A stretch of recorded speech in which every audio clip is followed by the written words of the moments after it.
Well, hello one and all, and welcome back to CS50's Introduction to Databases with SQL. My name is Carter Zenke, and today we'll focus on optimizing, trying to reduce the time our queries take, as well as reducing the storage space our database might use. We'll also see how to handle concurrency, that is, many queries all at once. Now, we'll do all of this in the context of a new database, this one the Internet Movies Database, or IMDb for short. If you've been to imdb.com, you may have seen this whole big database of movies, and we've compiled that into our very own SQLite database for us today. Now, this database is big. It is much bigger than anything we've seen so far. In fact, it has over 200,000 movie ratings, over 400,000 movies, and 1.4 million stars, or people who have acted in some movie. And the goal of this database is to represent movies, the people in them, and the average ratings for each of those movies. Now, we have ourselves an entity relationship diagram to describe this database, and it looks a bit like this. We have people in one table, movies in another, and ratings in a separate table down here. Notice that people have a name and a birthday along with an ID, the primary key for that table. Movies, too, have a title and the year they were released, as well as their own primary key, ID here. Rating, down here, has the average rating for a given movie, as well as the number of votes that went into calculating that average rating here. And notice, too, that the movie and people table has a many-to-many relationship. That is, a person can star in more than one movie in the same way a movie can have multiple stars.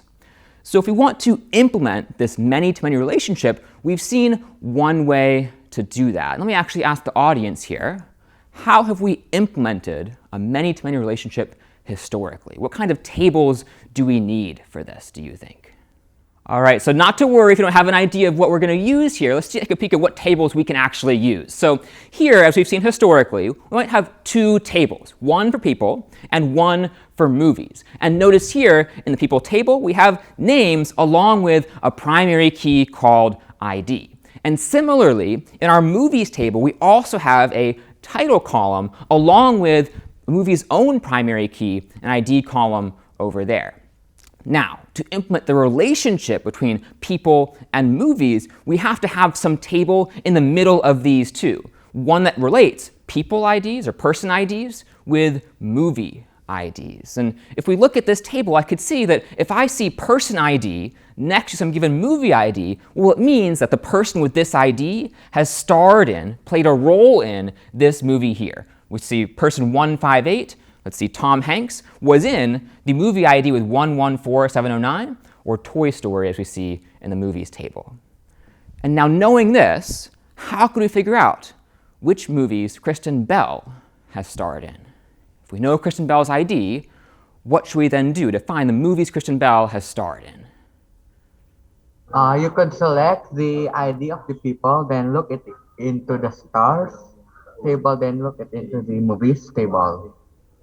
Yeah, I like your thinking. So there's multiple steps here. We have to go through each table to find, ultimately, the movie that Kristen Bell has starred in. The first step might be to ask, what is Kristen Bell's ID? Well, it seems to be 68338.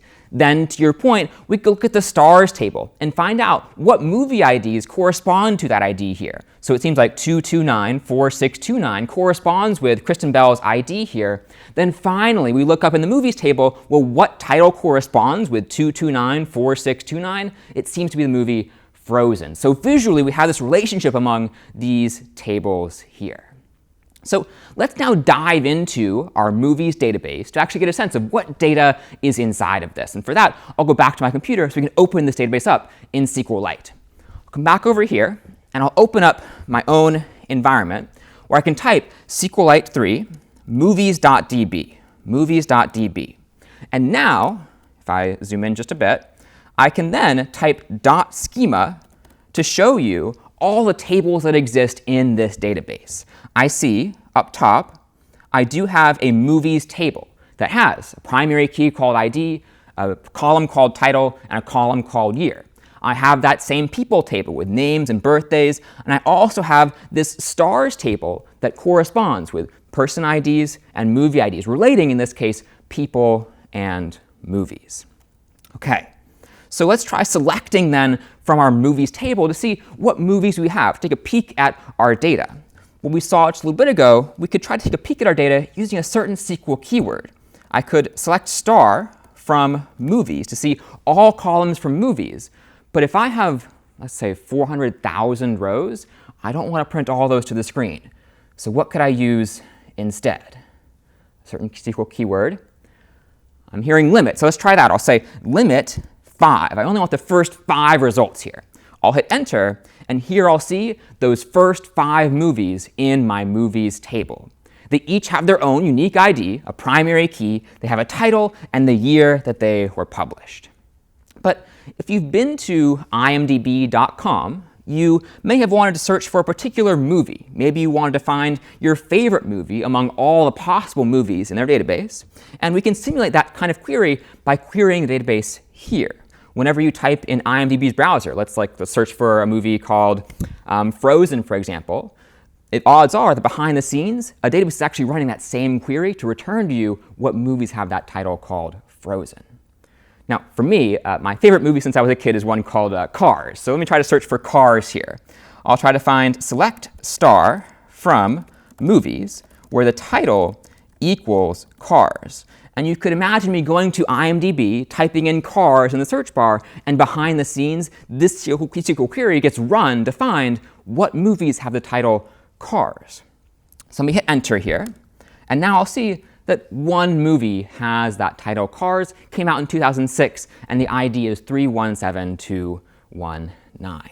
But this is a lecture on optimizing, so it's worth asking how much time did it take for this query to run? Let's find out. Well, I can use a SQLite command here called timer. I'll say .timer on to make sure that I time my future queries. I'll hit enter now. And now if I try selecting again, I'll hit the up arrow twice to get back my old query. I can type enter, and I'll see not just the results, but the time it took to run that query. Now notice, we have several different measures of time here. I have the quote-unquote real time, which is essentially the stopwatch time, meaning from the time I pressed enter to the time I saw these results, how long did that take? But of course, if you're familiar with computers, you know that there's more involved than just this query running. I also have to wait for the operating system to finish other processes as well. And that's where user and system time come in. User time is how much time this query particularly took on the CPU. System time is how long I spent waiting around for other processes to finish before I could run this query. For us, we'll focus on real time. What was the wall clock time, the stopwatch time, so to speak, between the time I pressed enter and the time I saw these results? OK, so here we have a query taking 0.084 seconds. I mean, that is pretty good. If I only wait around for less than 1/10 of a second, I'm not complaining. But if I'm an engineer at IMDb, why might I be concerned about a query that takes 0.084 seconds, particularly if I have lots and lots of users? What's the problem there? Users, the database might be overwhelmed by the queries. And you should also consider how much time the application takes to form the query to the database too. Yeah, so the basic idea here is that when I have a single query that takes maybe less than 1/10 of a second, that's fine. But if I have many, many users running those queries all at once, that time is going to add up. And so if I'm an engineer or even somebody in finance, I want to reduce that time because I'm paying per second that I run this database on some other server. So we can optimize these queries, but let's first get a sense of how they're presently running. What is SQLite doing underneath the hood to find this movie called Cars? Well, for that, I'll bring up a certain visual here of our titles column. So imagine here that we have a sort of smaller database called movies that just has titles in this case. And now I want to search these titles. But I'm a computer, I'm not a human, meaning I can only look at one item at a time. I can only look at one row and check its title. Now, if I want to find the row or the rows that have cars in them, what's the best I could do if my titles are not sorted. What's the best approach I could take here? If I can only look at one row at a time, how might I search this column? You should use a linear search then, right? So like your intuition, there is an algorithm, a step-by-step process called linear search, where we look at one element at a time, or in this case, one row at a time. That's exactly what we can do for this table. I can look at one row at a time to find, is this title in this column or is it not? So here, to visualize, I could take this title column, and I can only look at one at a time. But if this data is not sorted, I can do no better than looking at every row exactly once. So here, we start with Toy Story. We ask, is Toy Story equal to Cars? It's not, so we'll keep going. Here, I'll check Cars 3. Is Cars 3 strictly equal to Cars? I mean, it has Cars in it, but it's not Cars exactly.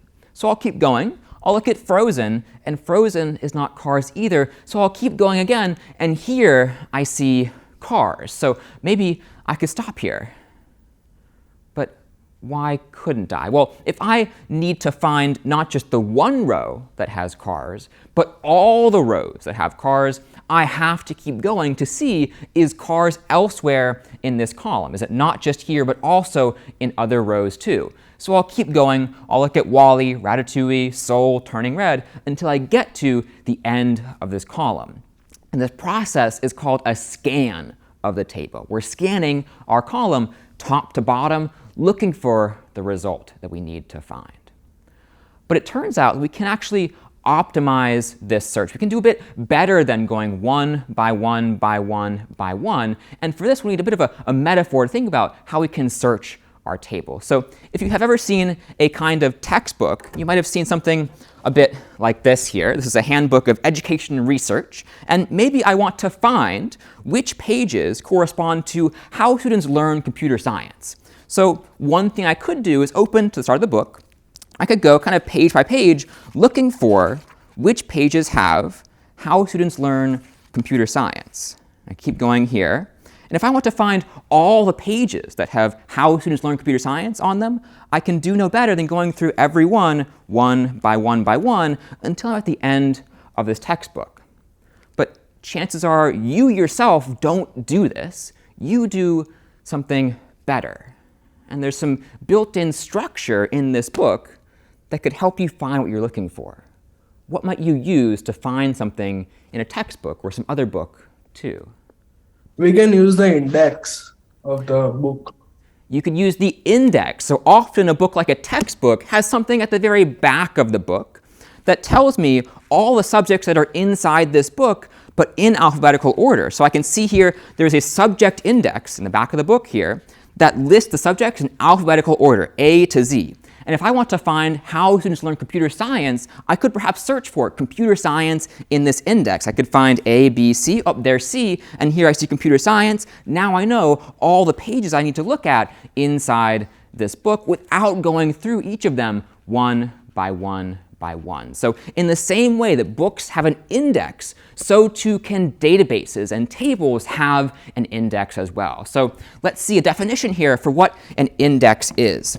Well, an index is a structure that we can use. It's built into our database to help us speed up the retrieval of rows from that table. I first search my index, find out what rows my given search term is in, and then look those rows up in my table. Now, if I want to create an index on a table, I can use some SQL syntax. I can say, create index, and give it some name.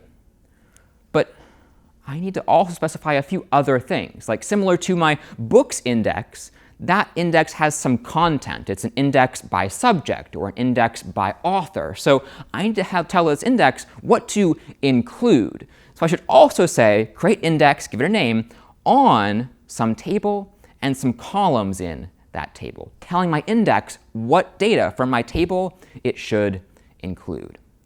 So let's create our very own index in the movies table to identify how we can make this query just a bit faster overall. So I'll come back to my computer here, and let's now try to create this index. I will open up a new tab here, a new tab, and then I'll log back into my database. I'll say SQLite3 movies.db. And now I want to first create some index here. So I'll turn my timer back on, and now I'll type the syntax we just learned. I want to create an index. And if I'm searching my title column in movies, I should probably include the title column in this index. So I'll say, call this the title index here. It'll be on the movies table, and it'll contain the data in the title column of movies, a bit like this. Now I'll hit enter, and I'll see this index took some time to be created. There's some stuff going on underneath the hood where I'm putting this data in a new structure we're calling the index here. But now if I rerun this query, if I say select star from movies, where the title equals cars, semicolon, it's a lot faster. Here I see 0.01 seconds real time compared to 0.084 seconds. That's a savings of almost 8 times, like almost 8 times faster now that we have this index. And although it took some time to create the index, if I run just a few queries, I much easily make that time up in terms of the time I'm using on my server to look up these kinds of pieces of information. OK, so let's actually take a look at how we can ensure a query is using some index. Here I'm just kind of taking it on my word. Like here it was faster, so it used the index. But there is a way for you to know whether an index was used. I could use a SQL statement called explain query plan. Other DBMSs might call this just simply explain, but in SQLite, it's explain query plan. And then after explain query plan, I can type the query that I want to learn the plan for. That is, how does SQLite plan to find me this information? How does it plan to execute this query? So now I'll type select star from movies, where title equals cars, like this, semicolon. I'll hit enter, and now I don't get the results, but I do get the plan SQLite intends to use to find me this result. And take a look here. I see query plan, and underneath I see what SQLite intends to do. It will search the movies table, but it will do so using the index that we called title index. And it will do so given some value for title here. So we can actually see SQLite does plan to use the index to speed up this query. We can confirm that this is exactly what's happening. But let me try now to remove this index and see what SQLite would have done when we didn't have this index. I'll come back over here, and I'll go back to my other connection to my database, this one over here. And now I'll remove the index we just created. To remove an index, I can drop it. I can say drop index title index, semicolon. And now that took just a small amount of time, but now I don't have that index anymore. I can type .schema, and I'll see that that index is not part of my schema. But now, if I try explain query plan, select star from movies, where title equals cars, semicolon, I'll see that the plan is not to use the index. The plan is to scan movies, where scan we saw before means to go top to bottom through that title column and find me all the rows that have cars in them. So we can see here the optimization we're already making by using this index here. OK, so let's take a moment here and pause. What questions do we have about indexes and how they're used in this case?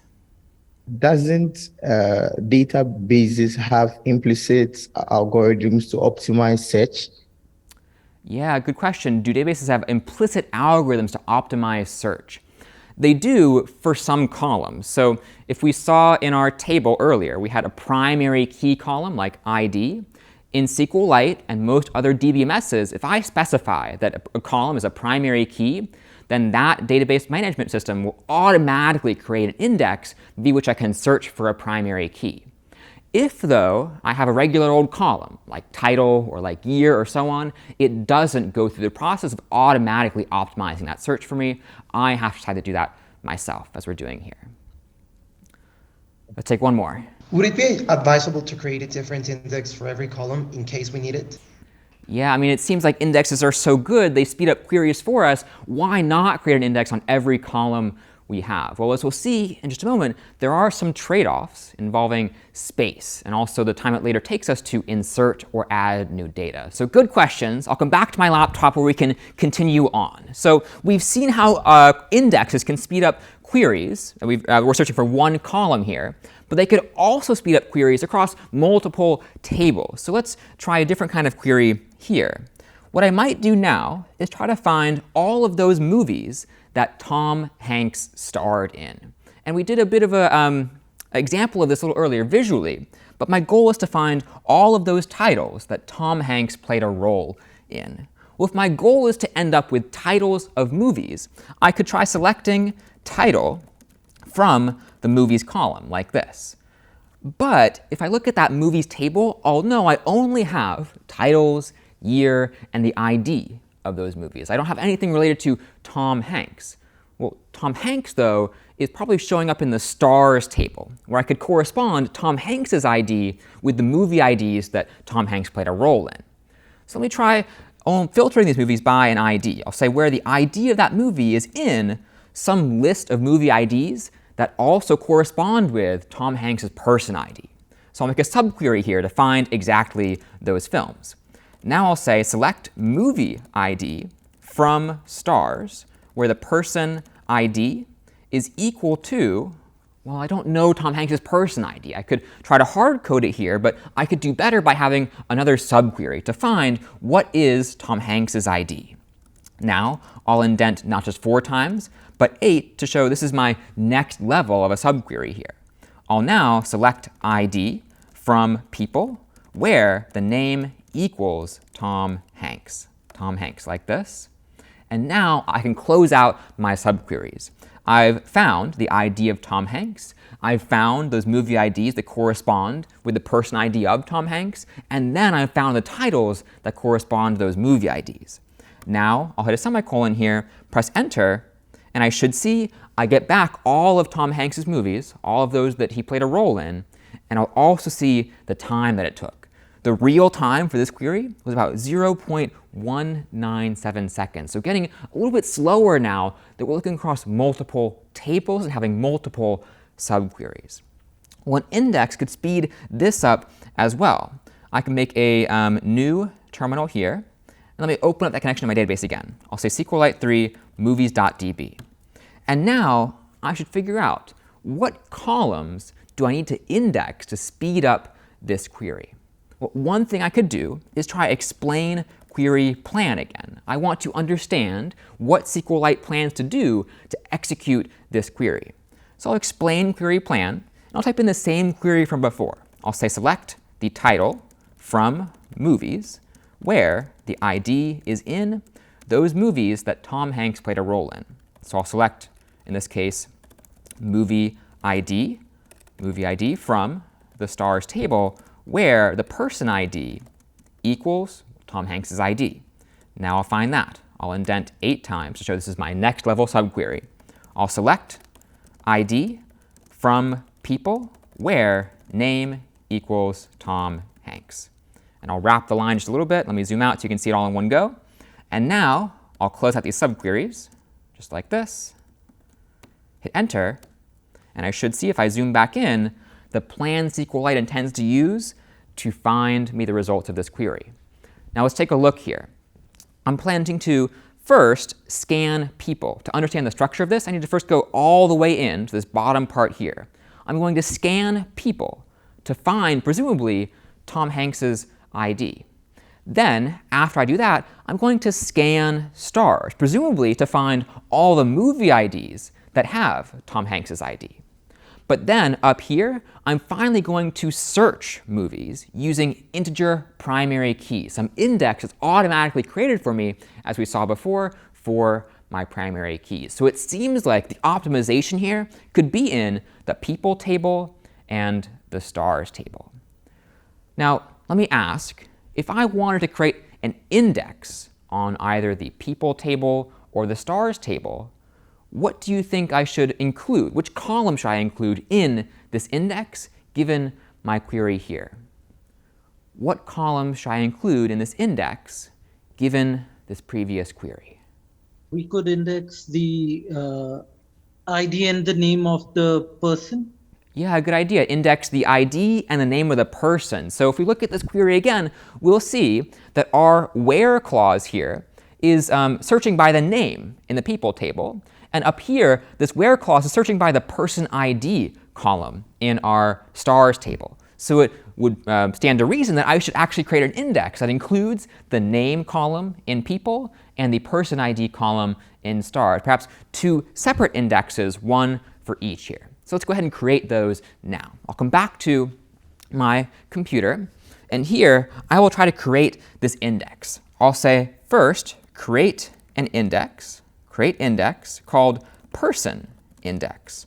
And I'll create it on stars and the person ID column in stars, as we just discussed. Now, if I hit enter, I should let it take some time to build up this index, but now I can also create my next one. I'll say create index, and then I'll choose name index on the people table, and I'll include the name column here. So now I'll hit enter.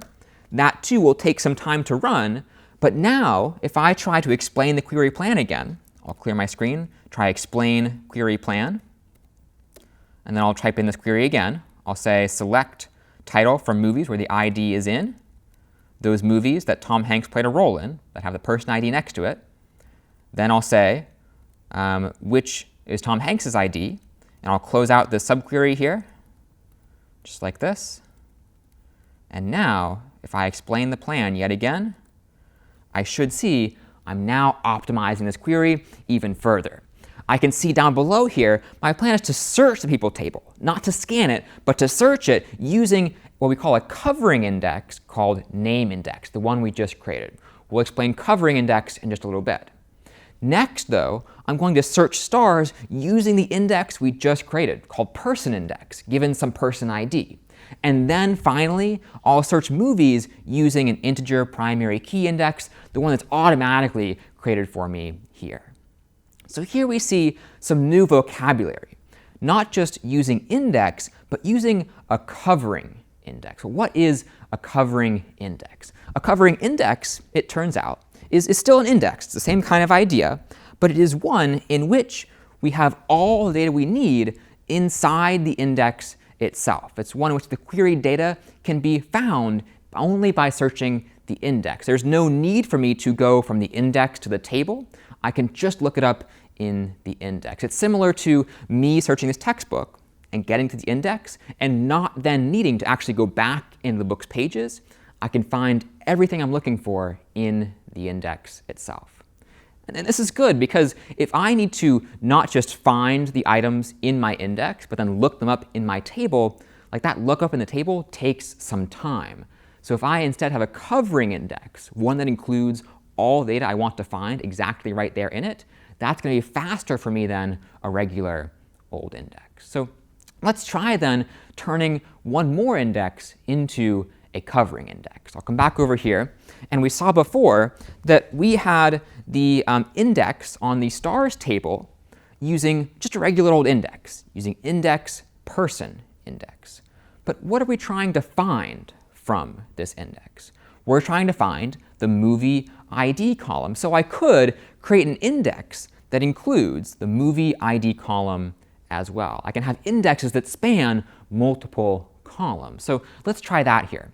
I'll come back over and I'll create this new index that intends to cover our search here. I want to include not just the person ID column, but also the movie ID column, so I can quickly find that data inside the index itself. Let me drop our current implementation of the person index like this. And I'll hit semicolon here. And now that index is gone. But if I type now create index, I'll also call this person index on stars. And I'll say, let's include not just the person ID column, let's also include, in this case, the movie ID column like this. Now I'll hit semicolon, enter, and that'll take a bit of time to run, but once it's done, I can probably try to explain the query plan again and see if we have our covering index. I'll go back up top here, I'll explain query plan, and I'll choose to recreate this query from before. Just like this. I'm going to select the movie ID from stars, and then find Tom Hanks's ID, and then close out these subqueries here. Just like this.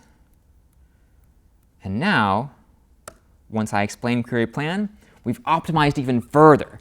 Now I have 2 covering indexes. I can find all the information I need just by looking in these indexes, not by doing a table lookup.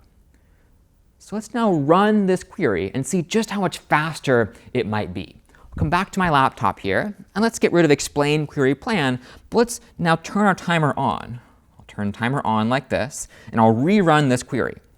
I'll say we select title for movies, where the ID is in the stars table, so long as the movie ID aligns with the person ID.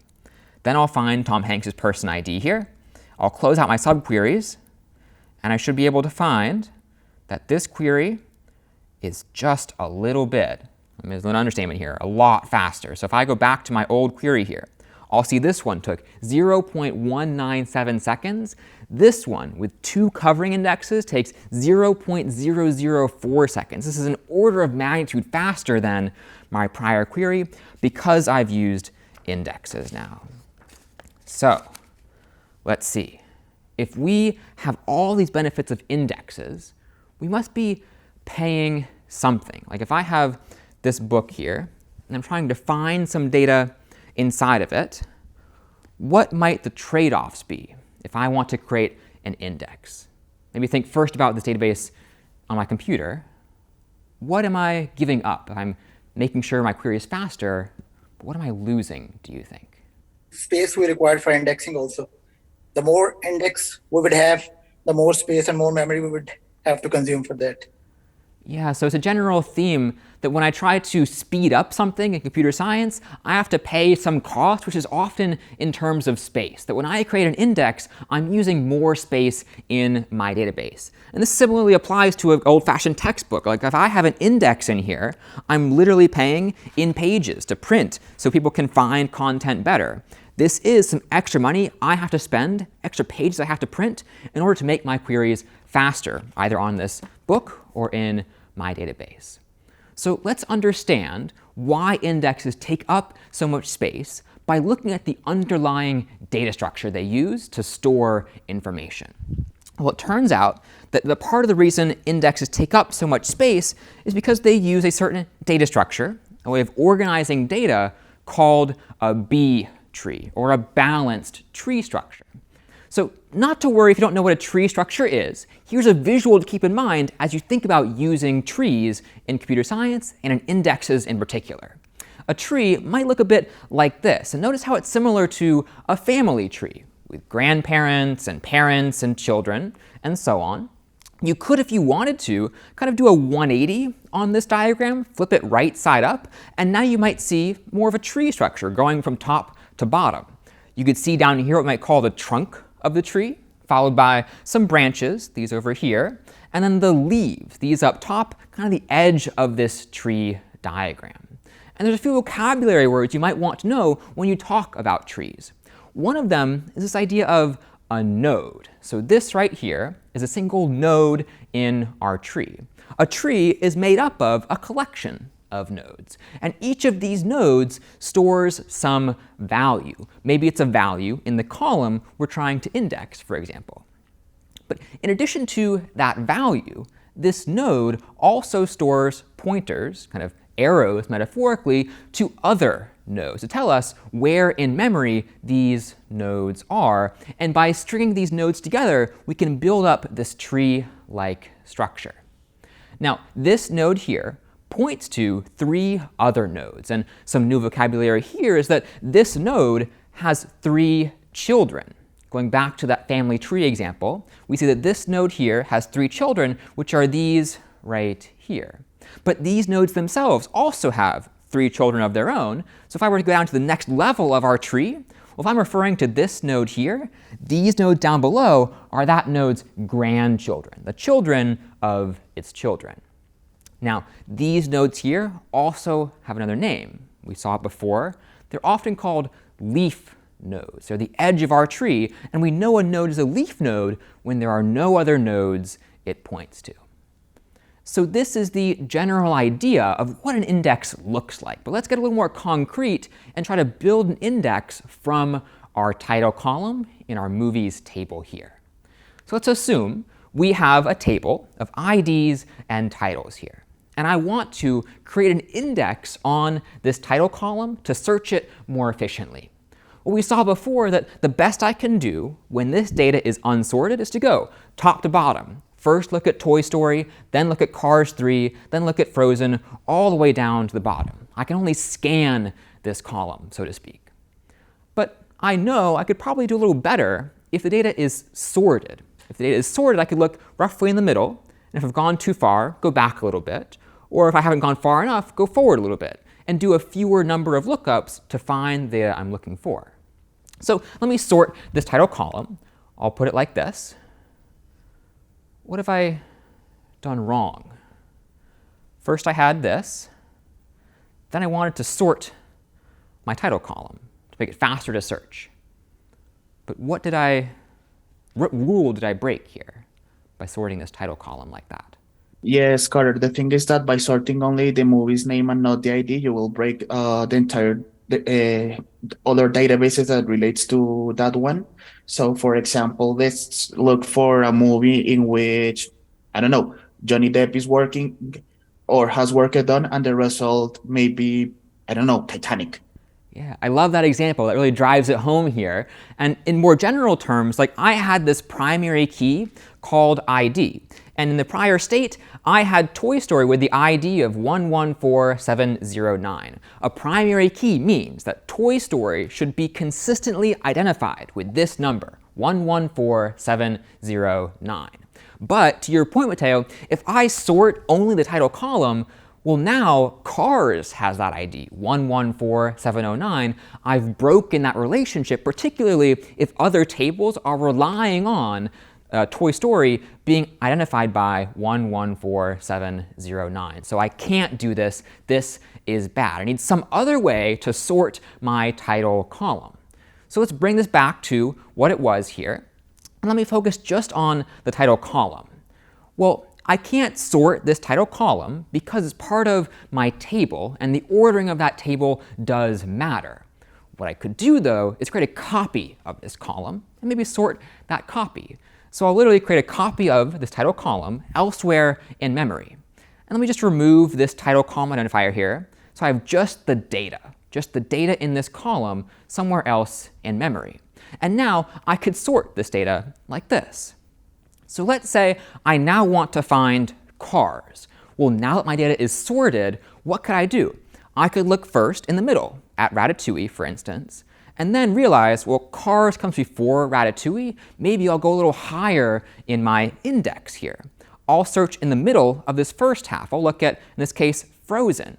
And Cars, well, it still comes before Frozen. So let me look up at the first half of this first half. I'll then go up here, and I'll have spotted Cars. So a much faster way to search for information now, once I have it sorted. But I don't think we're quite there yet. Like if I wanted to find the year that Cars was released, I found that it's in my title column, but what am I not able to do at this point? I've copied the data somewhere else, but now I want to find some other data in my table. What can't I do? We need to point to index. Yeah, I need to be able to find some way to relate this index with the rows in my table. So here, this is elsewhere in memory. It's good that I can find that Cars is in my title column, but if I want to find the other data in this row, like the year that Cars was released, well, I have to have some way of linking this data here, Cars, to my table. So often in an index, we'll not just copy the data to some new location and sort it, we'll also have some link between these index pieces of data over here and our rows in our table back here. So for instance, here is Cars, and Cars appears to be in row 4. Similarly, Cars 3 looks to be in row 2. in my table. And I could metaphorically, visually draw some lines between cars over here in my index and cars in my table. I could draw one that looks a bit like this, going from cars in my index to actually cars in my table. I could draw one for cars 3, going from this index place here to row 2 in my title column. So that is the way I can link my index with my table data. I could do the rest of these too for all of my other pieces of data in my index. So let's focus on this now. Like, just to check for understanding, I have this index. That index has my sorted title data and also the row number in which I found that piece of data. So let's say here I want to find the movie Soul. I want to find the movie Soul. How could I find Soul in my index? Yeah, since it is already sorted, I believe you could use binary search. Yeah, I could use an algorithm called binary search, which if you're not familiar, simply means start in the middle, and if I've gone too far, look in either the left half or the right half and repeat that process over and over. So here is my index again. I'll go roughly to the middle, and I'll look at Ratatouille here.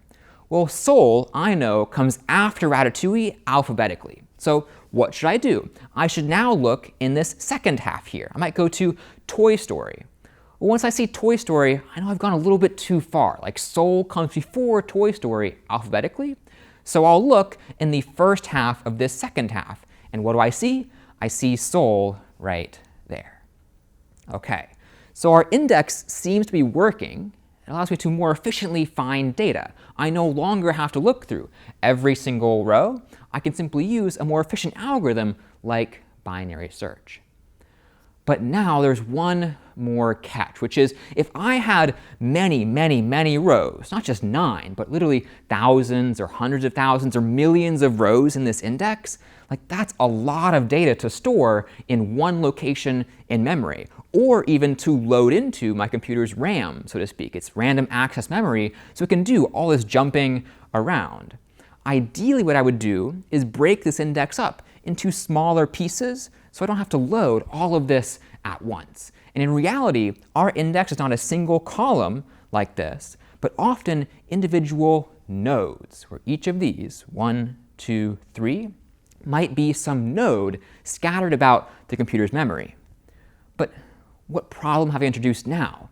If these are around the computer's memory, I can't actually jump between them anymore. I can't go maybe one space above Toy Story and find Soul. This node might be elsewhere in memory. And so we'll need some other nodes to actually help us find what we're looking for in this index. I might have one more over here that tells me what kind of data is in each of these nodes. Maybe I have one here that has both Frozen and Soul. Notice how here, Frozen is the furthest down alphabetically in this node up here. And notice down below here, Soul is the furthest down alphabetically in this node here. That is, if what I'm looking for comes before Frozen, I should look at this node.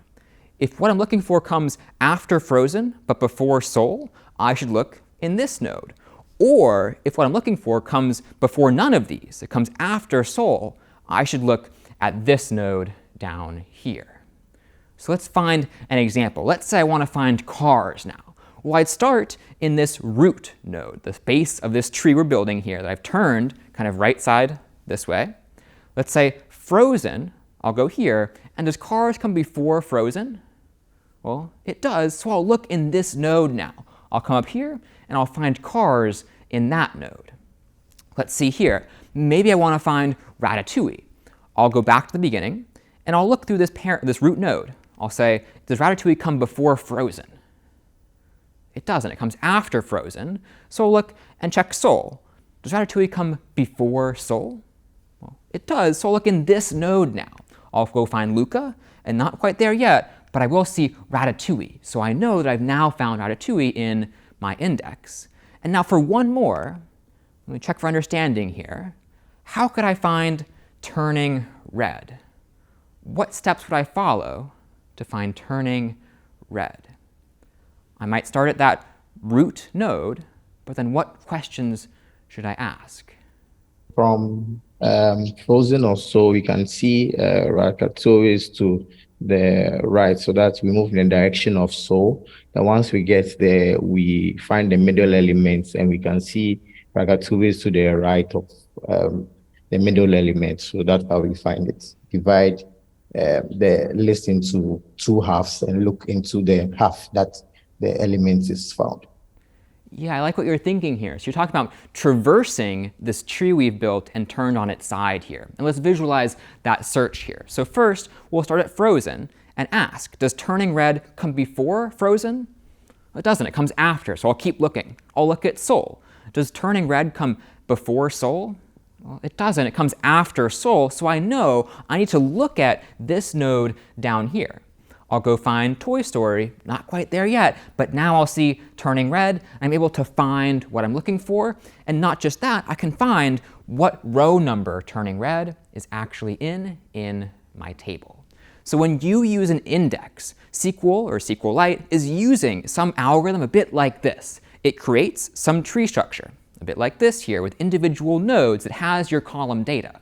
It then uses this kind of algorithm to search that index and find whether or not that piece of data is in your index. And if it is, it will go ahead and look up that piece of data in your table.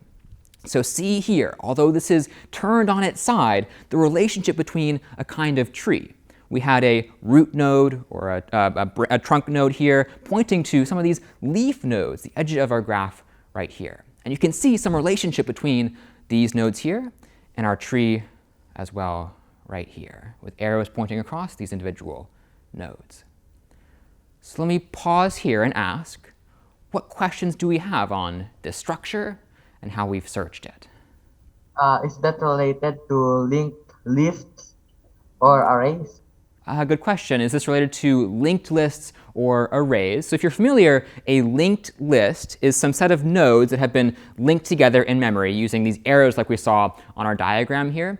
It is the case that sometimes an index will include a linked list. Let's take one more here. I want to know covering index. How is the create covering index and what the I mean, if we just first we saw example index and then we saw covering index, how SQL it automatically get in that covering index? That's Yeah, so I think we're asking, how is the index created? Like, what is the process for doing that? Well, it turns out that just as we saw here in the slides, SQLite or whatever DBMS you're using will take a copy of the data that should be in that index and organize it into a tree structure like we saw here. It may or may not be similar to the structure we saw just a little bit earlier with nodes that have different pieces of row data in them. But good question there. Okay. So we've seen now the trade-off that we get with index, which is they're very fast to look up some data, but they take up a lot more space. There's a lot of redundancy to them here. There's also one more trade-off, which is if I want to insert something into this structure, it'll take me more time. I have to navigate this structure here. I have to figure out, should it come before this value or after this value? And I'll have to traverse this tree every time. Versus without an index, I could just add something to the end of this list, but with a B tree, with an index, I need to traverse all these nodes to figure out where should that piece of data go. So these trade-offs are something you should keep in mind as you build indexes and optimize your queries. Okay. There are ways, though, to actually optimize the space that we use using a tree like this. We can use a structure called not an index, but a partial index. And if you're concerned about space, a partial index might be good for you. A partial index only includes a subset of the data from a given column, thus making your index smaller overall. You could think of a partial index being useful when you know that your users will only query a subset, only a small number of rows from that table. And for example, in IMDb, maybe we know people are more likely to search for a movie that came out this year versus someone that came out in like 15 years ago or so. So we could create an index that focuses on those movies that came out this year versus 15 years ago or so. And we'll do just that. If I want to create a partial index, I can use this syntax here. I could say create an index and give it some name, then include some data from this table and this column here, or a list of columns I can provide. But then what I need to do is add a condition where some condition is true. These are the rows I want to include in this index. Before, we had just create index name on table, some list of columns. Now we can add in this where clause that says only include those rows where this condition is true. So let's try that now. I'll come back to my computer, and why don't we try creating a partial index to help speed up the lookup of movies that came out this year. Well, I could come back to my terminal, and I could remove, let's say, this one over here. Now I'll try to create this partial index. I'll say create an index called recents to indicate this will help us search for recent movies. Now I'll make this movie recents on movies and the title column. I want to look up titles ultimately. But now I only want to create an index for those rows where the year equals 2023. I only want to include those titles in my index that were released in 2023. So I'll hit enter now, and I'll see I created this index for myself here. Now let me try searching for those. I'll select title from movies where the year equals 2023, enter. And I'll see a lot of movies came out in 2023, almost I'm taking 1.3 seconds here. But now I could prove to you that we are using some index. I could say explain query plan, and now type select title from movies where the year equals 2023. Hit enter. And now we'll see, what are we doing? We'll scan movies, but we're still going to use the index we just created called recents. So it's helping speed us up just a little bit overall. Now, let me try dropping this index and showing you the opposite. I'll come back over here, and I could try dropping it. Actually, before I do that, let me show you what would happen if I didn't search for a movie in 2023. I would try explain query plan, and let me try select title from movies where the year equals 1998, like this. And see now, I'm only back to scanning movies. So before, in my prior query, I was able to use the index because my where clause included 2023. Now, though, I'm using 1998, which were rows that were not included in this partial index.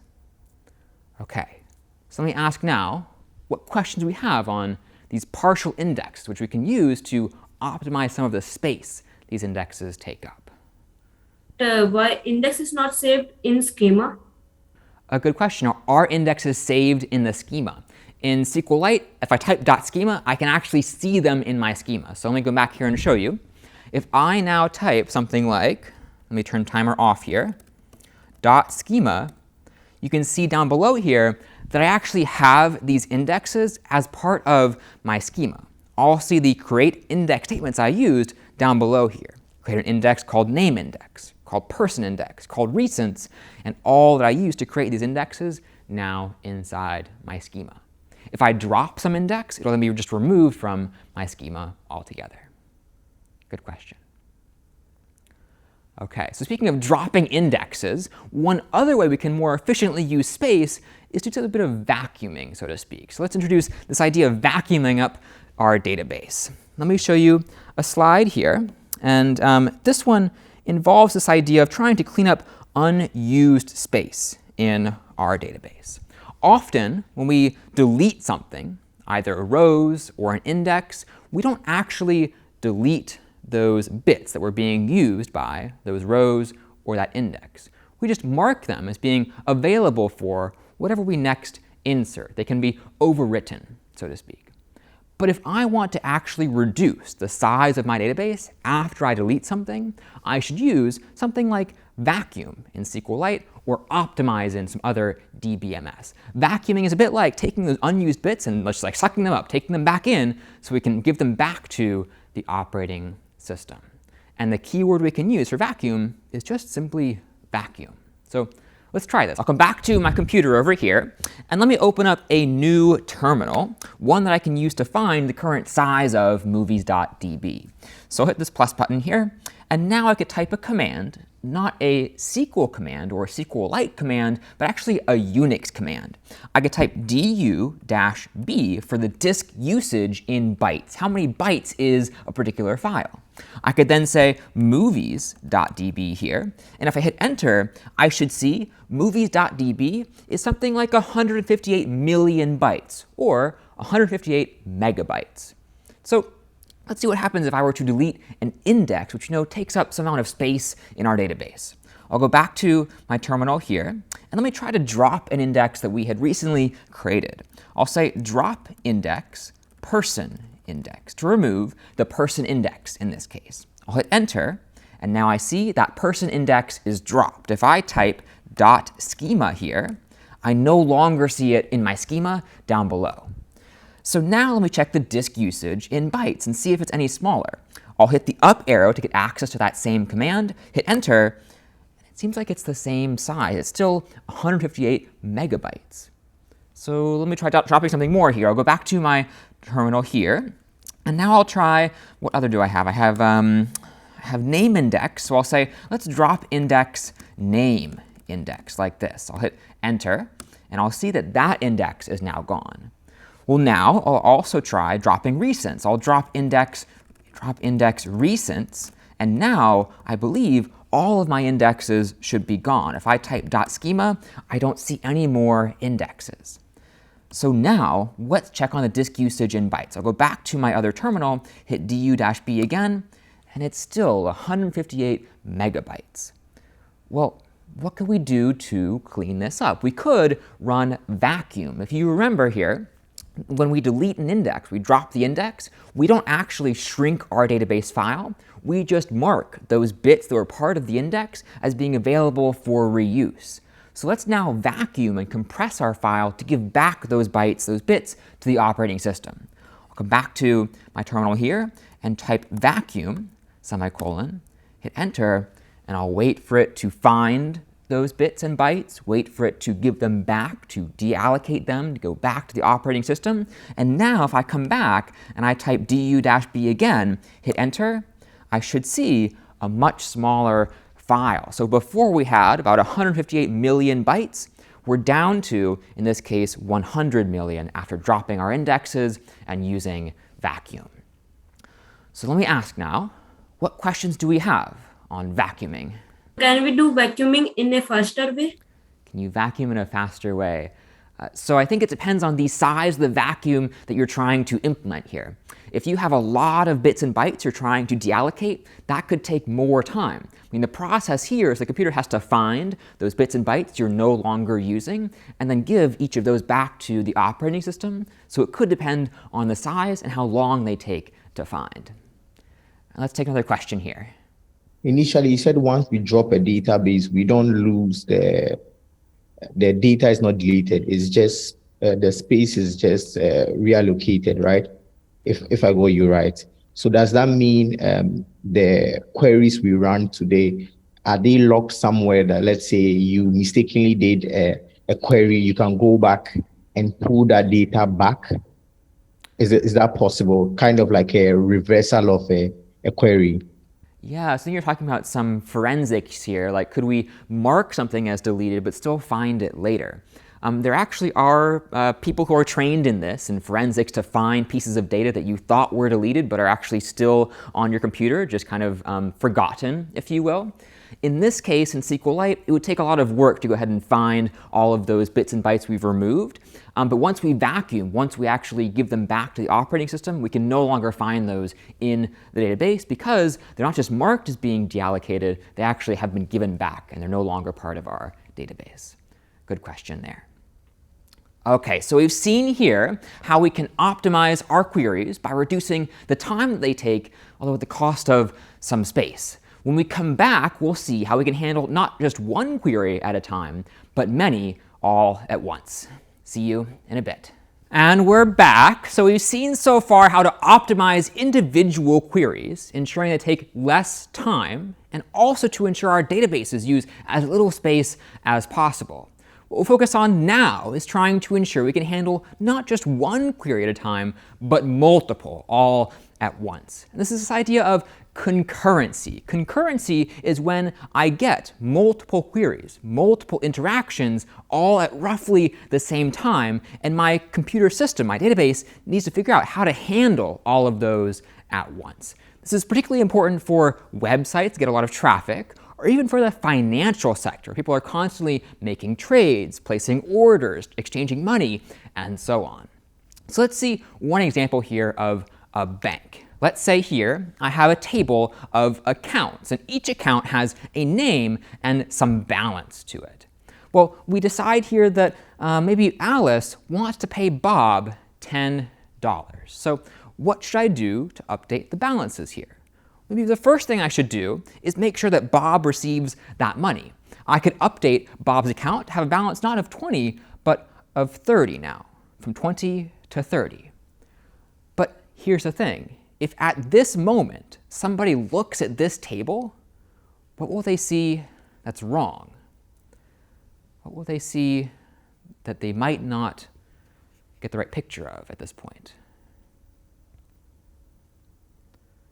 I'm hearing they might not see the correct balance for Alice. Like Bob has gotten some money. He's gone from 20 here to 30, but now I have not just, let's see, $60 in the bank, I now have 70, it looks like. So somebody looks at this transaction in this moment, they'll see some incorrect information. What I should then do is update Alice's balance, subtracting 10, so we're at the right amount of dollars across our bank accounts here.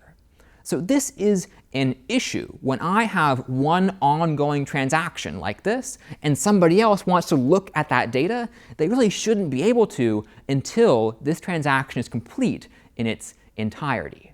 So ideally, let's go back to what we had before with Alice at 10, Bob at 20. Ideally, if Alice wants to pay Bob, this should happen to an outside observer all at once. Bob should get those $10 and Alice should lose those $10 at the same exact moment. So nobody can look and see that Bob has more money while Alice doesn't have less money. Now, we can implement this idea of this transaction using a very similarly named idea in databases called a transaction. Now, a transaction in the world of databases is an individual unit of work. That means a transaction can't be broken down into smaller pieces. It happens all at once or not at all. And in fact, a transaction has several properties and helps implement several properties of a database. Among these are ACID, A-C-I-D. You may have heard of these if you've looked up some bit about databases, but each one stands for some principle of ensuring a consistent and reliable database. In fact, A stands for atomicity, which means I can't break a transaction down into smaller pieces. I can't break a transaction between Alice and Bob into Bob's update and then Alice's update. It's just update both accounts at the same time. Consistency means a transaction can help me ensure that I don't violate some database constraint. Let's say I try to pay Bob from Alice's account, but Alice doesn't have the money. If that is the case, a transaction will revert, undo, so I go back to being in this consistent state for my database. Isolation means if I have more than one person trying to access this database, their queries, their transactions won't interfere with each other. And then finally, durability means if I were to unplug this database, or to encounter a power failure, or the server were to crash, all that data would still be there from the time we committed our transaction or saved the results there. So transactions do a lot for us, but they have some very simple syntax. I can simply use begin transaction and then follow it up with some statements I want to include in that transaction. And once I'm sure I want to save the results of these statements, I can then say commit, meaning save these changes thus far. And it's using this kind of syntax we can ensure that nobody sees incorrect balances, let's say, for this bank account table here.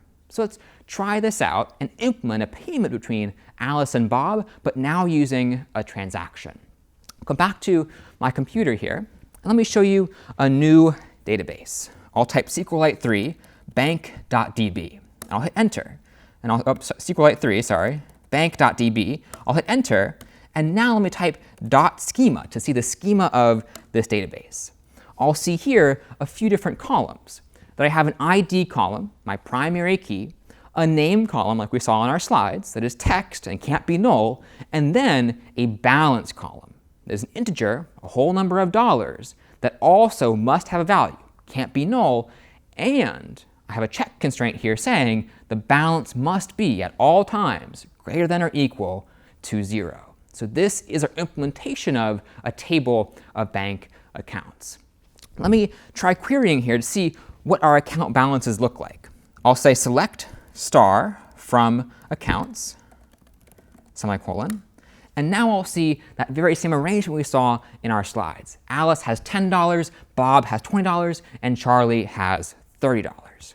So let me try then processing this transaction between Alice and Bob. Well, at this moment, I might try to update Bob's account at the first bat. I'll say, let's try update, and I'll update the accounts table, set the balance equal to balance plus 10, where the ID equals 2. Remember, Bob's account ID is 2. So now if I hit enter here, Bob should have gotten just $10 more. But there's a problem. If I also connect to this database, so another connection here, SQLite 3, bank.db, maybe I'm somebody who's checking on the balances of the bank. I say select star from accounts. What do I see? But an incorrect total balance. We should have $60, but here I see 70. So I need to complete this transaction to ensure that I actually have the right amount of balances across the board. Let me go back here, and let me try to run the next part here. I'll change, let me update this. I'll say update accounts, and I'll set balance equal to balance minus 10, where the ID equals, in this case, 1, where Alice's bank account ID is 1. Now if I hit enter, I should be able to go back to my other terminal and check on the balances again, and now I'll see the right balances all together. But there is a way to avoid me looking at this table and seeing an incorrect state, and the way to do that is called a transaction. So let's go back here, and I will reset my terminals. I'll now also give back Alice's money. I'll say, let me give back Bob the $10. Let me go back, give Alice back $10. So say where ID equals 1 here. Now Alice will have $10 more. And I'll go back and I'll update accounts. I'll set the balance equal to balance minus 10, where the ID equals 2. So I'm giving Bob back the $10 that they just gave to Alice. Now if I select star from accounts, we're back to where we began. So ideally, I should be able to complete this transaction between Alice and Bob without somebody seeing the intermediate process of Bob having more money than Alice. So let's try this. I'll say begin transaction, semicolon, enter. And now I can include what I want to have happen in this transaction. First, I want to update Bob's account. I'll say update accounts and set balance equal to balance plus 10, where the ID, in this case, equals, let's see, 2, because Bob's account ID is 2. Now I'll hit enter. And now I'm in the middle of this transaction. But if I go to my other terminal, let's say I'm somebody new, and I check on the balances of the bank. I say select star from accounts. What do I see? I don't see any change from before. Alice still has $10, Bob has $20, and Charlie has 30. And even though in this terminal, I've been able to update the account balance, I haven't committed those changes. I haven't saved them to the database just yet. So let me try now removing money from Alice's account. I'll say update accounts and set balance equal to balance minus 10, where the ID equals 1. Now I'll remove $10 from Alice's account. Hit enter, and still, if I go back to this other perspective here, from somebody else checking on the bank balances, I see, well, everything is still the same. But the moment I then go to this transaction and finish it by typing commit, meaning save these changes, I'll commit here, I can go back and I'll see all in one moment that it appears Alice has paid Bob $10. So this is the atomicity part of transactions.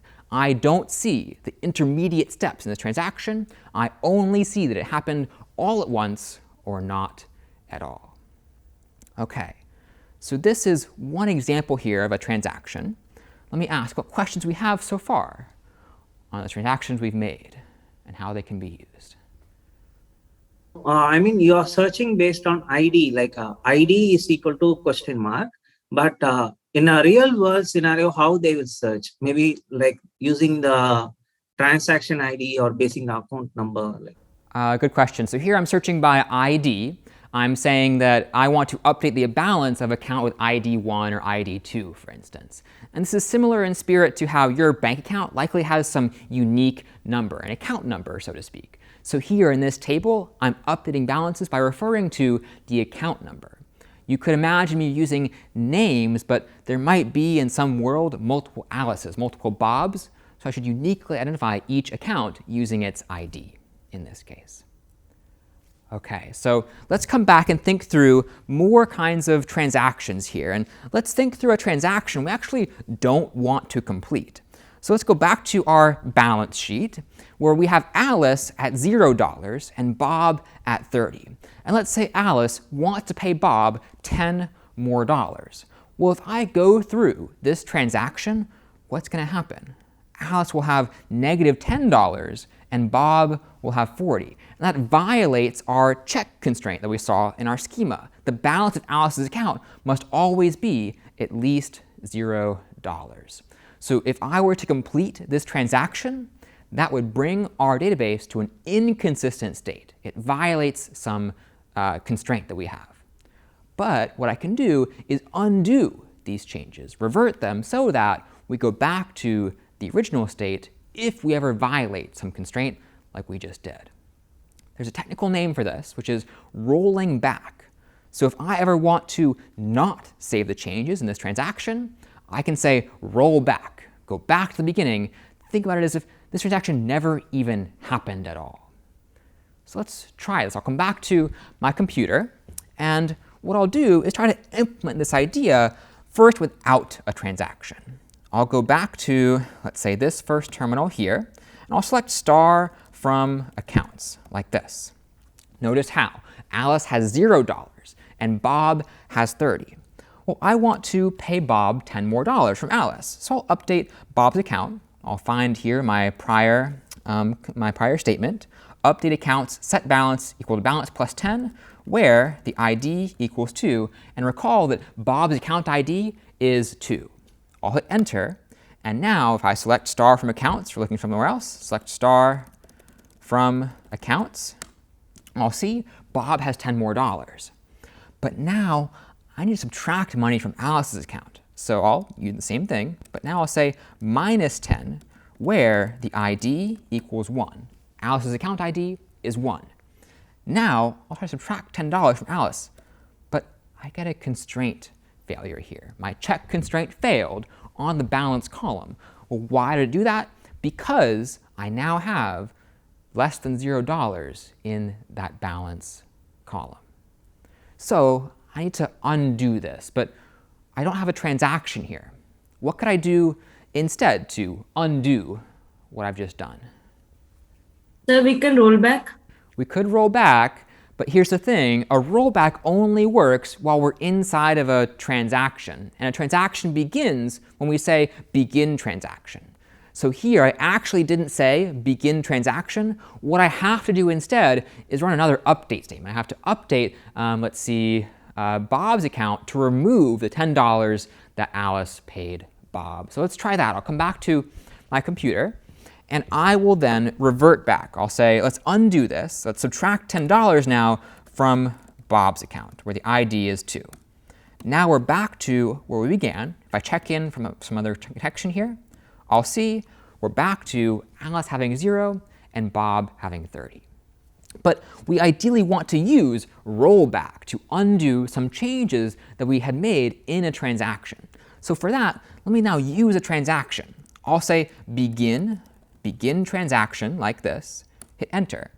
Now I want to update Bob's balance. I'll say update accounts, set balance equal to balance plus 10, where the ID equals 2. Bob's account ID is 2. Now let me subtract $10 from Alice like this, minus 10.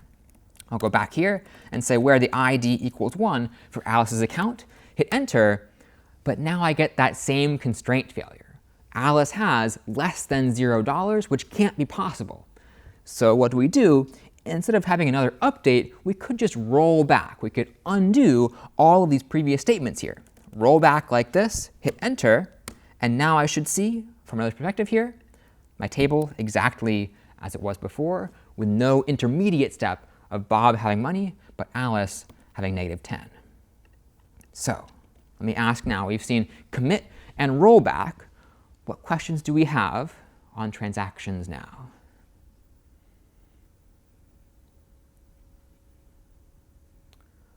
Okay, seeing none so far, so let's keep going. Transactions are helpful for ensuring that our data is consistent, like we just saw, and that we have atomic transactions. We can't break things down into smaller pieces. But there is a case that transactions help guard against some adversarial kind of attack where we run into what we call race condition. A race condition is when we have multiple people, multiple processes trying to access some value and also making a decision based on that value. If unaddressed, it can lead to a scenario that's inconsistent in our database. And actually, hackers can exploit race conditions to bring our database to an inconsistent state in a way that benefits them. So let's say our friends Charlie and Alice here, they decide to rob our bank. They decide to take money from it by exploiting race conditions. And here are the logs of what Charlie and Alice actually did. We see here that Charlie and Alice executed 3 concurrent transactions with our bank. On the one hand, Charlie opened up his bank account on 2 different computers. He logged in and he said, let me transfer $30 to Alice. He, at the same time, clicked transfer on both computers, knowing just well he had only $30 to give to Alice, but he was going to send her $60 in this case. He was hoping that we weren't guarding against race conditions, that he could send $30 on both accounts to Alice. Now, at the same time, Alice is at the ATM, and they're hoping that at the same time Charlie presses transfer, Alice hits confirm on their transaction to withdraw $60 from the ATM. And when all of these happen at once, we might run into some inconsistent states in our database. Let's say first we run this transaction here. Let's focus on this one. The first step is to check Charlie's balance. Does Charlie have $30? It seems like Charlie does. We continue. We might say, okay, let me add $30 to Alice's account, like this. Then let me subtract $30 from Charlie's account, down below here. And finally, that's the end of our transaction. We checked Charlie's balance, we added $30 to Alice, and subtracted $30 from Charlie. But now, at the same time, we're also processing the other transfer of $30 to Alice. So here we check, in terms of our time, top to bottom here. We check Charlie's balance at this point. It's still $30. Knowing this, this process goes ahead and says, let's add $30 to Alice's account. And now, only later, let's subtract $30 like this. Now, Charlie appears to have no money in his account. But at this time above, we've already sent $30 to Alice's account 2 times. And if Alice is waiting at the ATM over here and they press confirm on that withdrawal, what might happen is something like this. At that moment that Alice has $60 in their account, they check and they see it, they could then withdraw that $60, and now that money is gone from our bank, even if we realize Charlie shouldn't have been able to make that transaction happen. So what logically is a solution here? It seems these transactions happened all at the same time. But what would you do to reorder these statements to make it clear that we can only do one at a time? What would you do in this case to update this table? to fix this problem? I would group the withdrawal and the debit as one transaction. So the subtraction is done and the addition is done as one unit of work in order for the double transfer not to happen. Yeah, so ideally we should treat each of these as a separate transaction, literally a transaction in the database sense, where if I go back to this table, if Charlie transfers $30 to Alice at roughly the same time, I should handle these sequentially. I should first do this one, then I should do this one, and only after that should Alice be able to withdraw their $60, or at least try to in this case. So we need to make these transactions sequential. And the word for this is isolating our transactions. Here, they are not isolated. They're working at the same time. But in reality, I want them to be isolated, to happen one after another after another. So ideally, our table looks more like this. Charlie hits transfer at the exact same time on 2 laptops. But because we're working in transactions, we only process one first. We start with this one here. We check the balance. We say, let's add 30 to Alice's account and subtract 30 from Charlie's. Once we're sure that is OK, we'll commit the transaction. And that is a done deal. Now, though, we'll go down below. We'll say begin transaction. We'll then say Charlie's balance is $0 because we're doing this after we did our first transaction. Charlie has no more money to give Alice. At that point, what we'll do is try to add 30 to Alice, but subtract 30 from Charlie, and we'll realize, well, we made a mistake. We should roll back and undo what we just did here.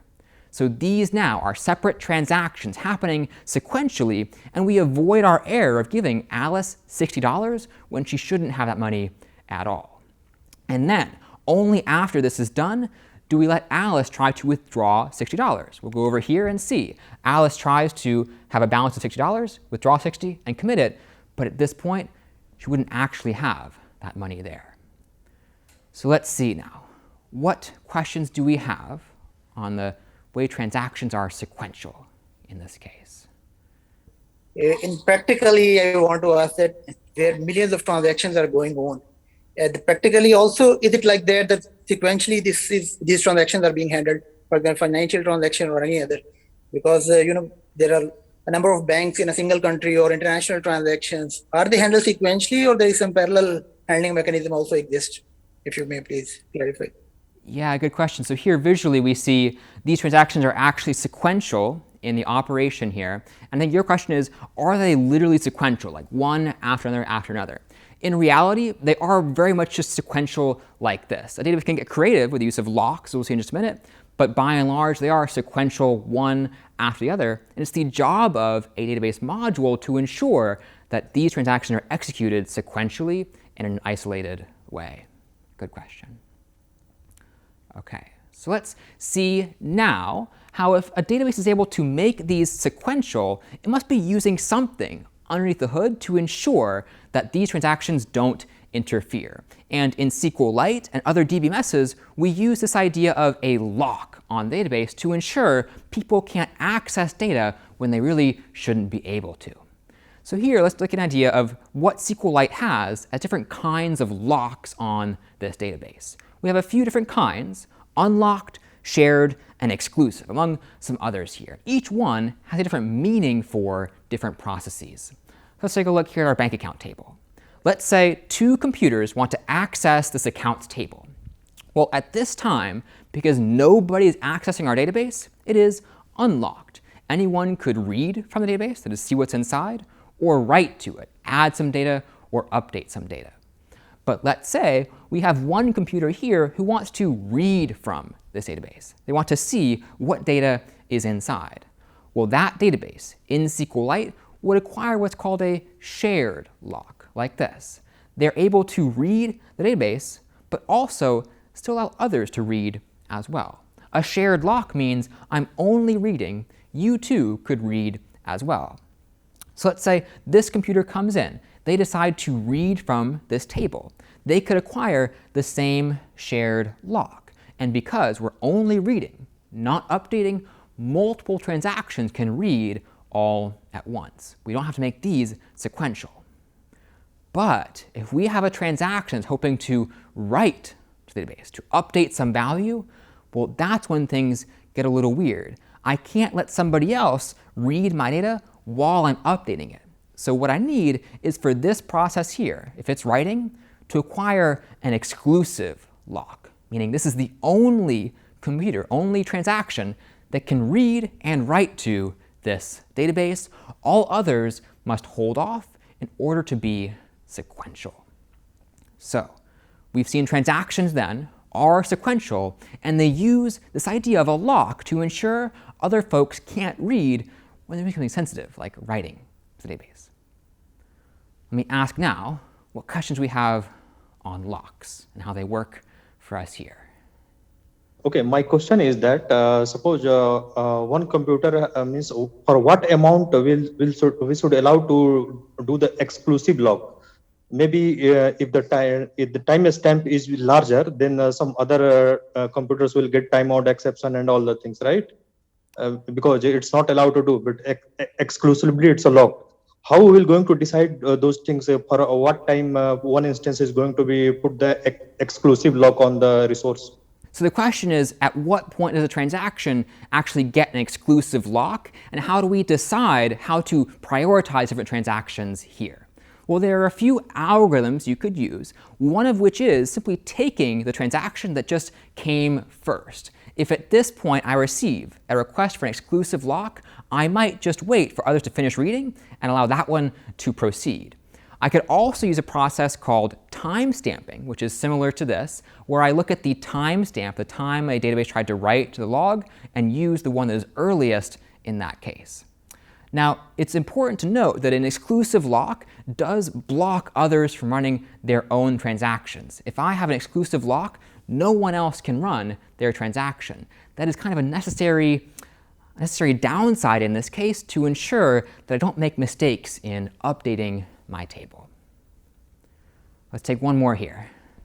What's the granularity on locking? I mean, you seem to say you lock the database, but that's craziness. Do you lock a table, or do you lock a record on a table?